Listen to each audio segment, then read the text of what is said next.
ازيكم يا جدعان؟ عاملين ايه؟ يا رب دايما تكونوا بخير. النهارده جايب فكره فيديو جامد جامد جامد جامد والله العظيم، وحشتوني. واخيرا بعد فتره طويله الجزء الخامس والاخير من قصه الحريف النهارده. يعني يا رب تكونوا استمتعتوا بالقصه واحداثها، وبشكركم جدا والله العظيم على الدعم. يعني مفيش فيديو اقل من 100 مشاهده او 200 مشاهده الحمد لله، والحمد لله اللايكات في الرينج ال 40 ال 50 ال 60 وكده. وبشكركم جدا يا جدعان والله العظيم على الدعم ده كله. انا مش عايز اطول عليكم كتير في المقدمه، عايزين نخش في الفيديو بتاع النهارده. بس قبل ما نخش في الفيديو بتاع النهارده عاوزكم تكتبوا لي تحت في الكومنتات اكمل في محتوى القصص بس. واسمع بقى، انا في القصص والله العظيم يا جدعان والله العظيم هتشوفوا خيال علمي من الاخر، لان قصه الحريف دي انا اللي مالفها. انت متخيل ده اول سيناريو الفه؟ فالقصص الجايه اللي هتكون من كتابتي هتكون عامله ازاي لو كملنا في محتوى القصص ده؟ انا عايزك تكتب لي تحت في الكومنتات اكمل في المحتوى القصص اعمل فيديوهات جنب المحتوى القصص، ولا اكمل في محتوى القصص بس، ولا اعمل فيديوهات زي اللي انتوا عارفينها مقالب وتحديات وكده. استنى يا جدعان رايكم تحت في الكومنتات. طبعا هنقول الكومنت بتاعنا الجميل من اخر جزء نزلناه من قصه الحريف اللي هو الجزء الرابع. كومنت جاي من طاسه محمد بيقول: يا نجم الجمدان ده كله، والله حرام نجم زي ده ما عندوش مليون مشترك او اكتر. باذن الله يا اخويا يكون عندك جمهوريه قريب ان شاء الله. حبيب قلبي اقسم بالله صاصه. طبعا لو انت عايز كومنتك يظهر معايا الفيديو الجاي انزل اكتب لي كومنت جميل زيك كده. ويلا بينا يا جدعان من غير ما نرغي كتير. طبعا مش هقول لكم اعملوا لايك واشتراك عشان انتوا عارفين انتوا اكيد هتعملوا. ويلا بينا يا جدعان نروح لقصه الحريف الجزء الخامس والاخير. بصوا بقى قبل ما نبدا نعمل كده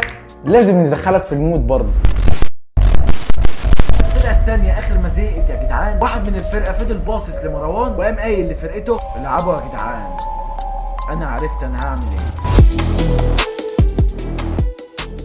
فالراجل اللي فضل باصص على مروان ده يا جدعان راجل ما عندوش رحمه بربع جنيه. تحس ان الكره اللي بيلعبها دي مش رياضه، تحس اللي هو داخل ياخد بطاره من مروان. هتقول لي هو عمل ايه يعني ده كله؟ اقول لك انا عمل ايه. مروان كان معاه الكوره وسيف عمال يشجعه بره. سيف عمال يشجع كده، قام الراجل اللي دخل على مروان عشان يقطع الكوره منه قام داخل على مروان دخله غشيمه جدا يا جدعان. مروان من بعد الخبطه اللي اتخبطها دي اتهبد هبده في الارض، والملعب كله كان في ناس بتتفرج، يعني كلهم اتلموا على مروان. بعد الطيره اللي طارها دي يا جدعان لقوا مروان عمال يتوجع: رجلي رجلي. وطبعا سيف راح له جاري عمال يعيط ويقول: يا مروان يا مروان. طبعا يا جدعان المنظر صعب وعلى طفل صغير زي سيف. المهم اصحاب مروان فضلوا يسكتوا في سيف، قاموا واخدين مروان شايلينه ومودينه على اسرع مستشفى قريبه منهم.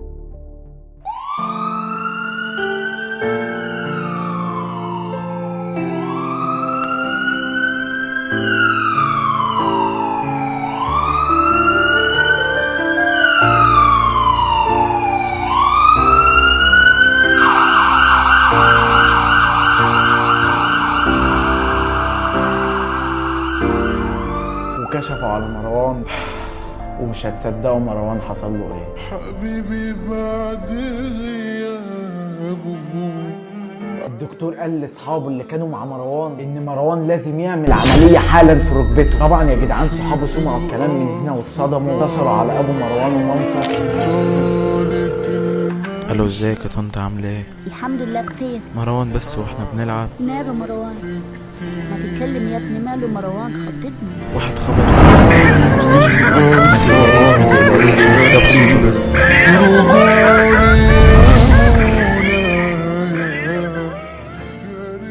يجي يشوفوا مروان وهو عمال يتوجع في رجله يا جدعان بتوجعه بشكل مش طبيعي. وطبعا اول ما مروان شافت المنظر ام مروان فضلت تعيط عليه وتواسيه. وطبعا ابو مروان خايف عليه، بس انتوا طبعا عارفين الابهات ما بتحبش تبين ان هم بيعيطوا وبيمسكوا نفسهم مع انهم مقهورين من جوه يا جدعان وجواهم بركان. المهم يا جدعان مروان دخل عمل العمليه وكده.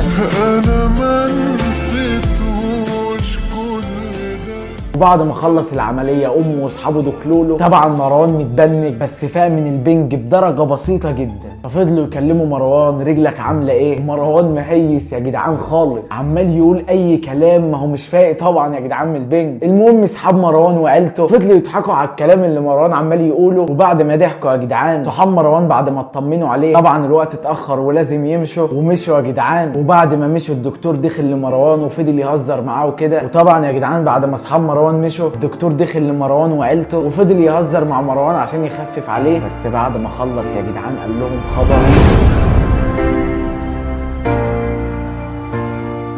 قال لهم طبعا على العلاج اللي المفروض مروان ياخده، وقال لهم لازم مروان يرتاح فتره كده، يقعد على السرير وما يعملش اي مجهود على رجله لمده سنه. حبيبي بعد غيابه عارف قلبي عذاب. طبعا مروان سمع كلمة سنة من هنا والخبر نزل عليه زي الصعقة بالظبط. طالت المشاوير.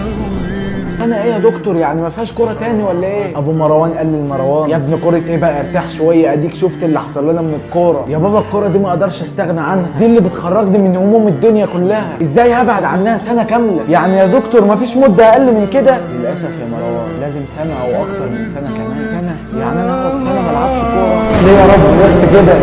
كرهته مني وراح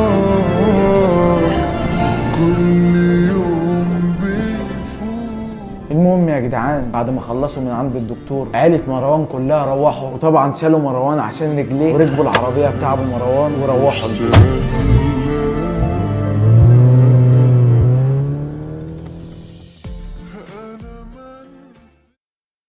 بابا ماما مروان انا جالي عرض من اوروبا. اوروبا مره واحده؟ ده ايه العظمه دي كلها؟